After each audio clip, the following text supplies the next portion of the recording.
What's up, you guys? Welcome to the Happy Place.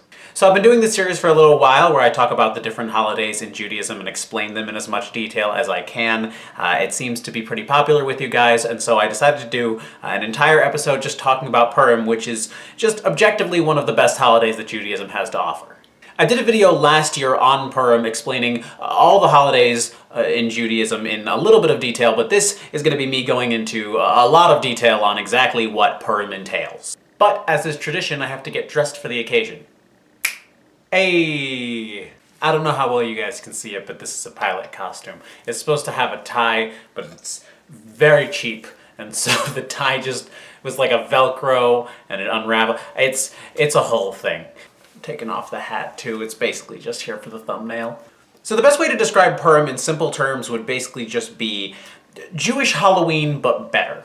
The premise of Purim comes from a story that happened during the time of the Persian Empire. Basically, there was this king, and he had this viceroy whose name was Haman, who really didn't like Jews, who basically set out to try and destroy the Jews, but this king ended up marrying Esther, who was a Jew and a beautiful woman, and she managed to convince the king to kill Haman. There's a whole lot more to the story, but basically Haman had a whole plot to kill the Jews, and Esther and Mordecai were able to divert the plot and save all the Jews that lived in Shushan, which was the capital of Persia at the time. That's a really long story that I summed up very concisely, but that's basically the point of Purim. The point of Purim is that it's just this huge celebration, because the idea is that we effectively avoided complete annihilation at the hands of Haman, so we celebrate by drinking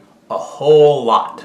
The point of Purim is to get as absolutely trashed on red wine as you can. The actual law is that you are not supposed to be able to tell who the bad guy of the story was or the good guy of the story was. As in, Haman was the bad guy, Mordecai was the good guy, and you're not supposed to be able to tell the difference between the two of them. So that's pretty fucking drunk. During Purim, we read the story of Purim from this big scroll called a Megillah, and every time the name of Haman comes up, we all shake our fists and boo and stamp on the ground and basically just try to be as loud and annoying as possible so we're blotting out his name from history is the idea. Another big part of Purim that actually is very similar to Halloween, but again better, is we do something called Mishloach Manos, which means that we send gifts. But instead of having to go around and collect those gifts, we bring them to everyone else. So you just get to come home to just this huge pile of candy and food and snacks and all this cool stuff that you didn't even have to go out and get. You don't have to go out and deliver like a ton of presents. You only have to go out and deliver 2 presents. That's your minimum. You go out and you do that, and then you just show up to your house later and there's just 25 presents from everyone you know, and it's great. I almost forgot to mention the other part of Purim that is very similar to Halloween, which is we dress up. We all get dressed up in different costumes. The idea is that the name of God is never mentioned in the story of the Megillah and the story of Purim.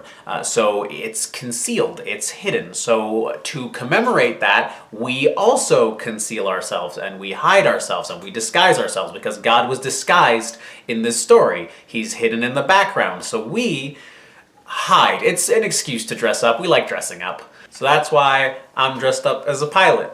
It's a very cheap costume. There are other really beautiful aspects to the holiday. You're supposed to do a meal with the family. You're supposed to go out and you're supposed to give charity to as many people as you can.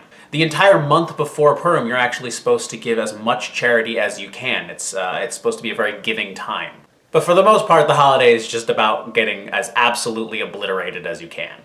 If you like this video, please like, comment, and subscribe. I come out with videos every Sunday, Tuesday, and Thursday. If you want to see more Jewish holiday stuff, I have other ones of those on the channel that are all in a playlist that I don't know how to link, but you can find it on my channel. If you want to follow me on any of my other social medias, you can do that in the description down below. From my happy place, I'm Zach. Have a very happy Purim, but go away.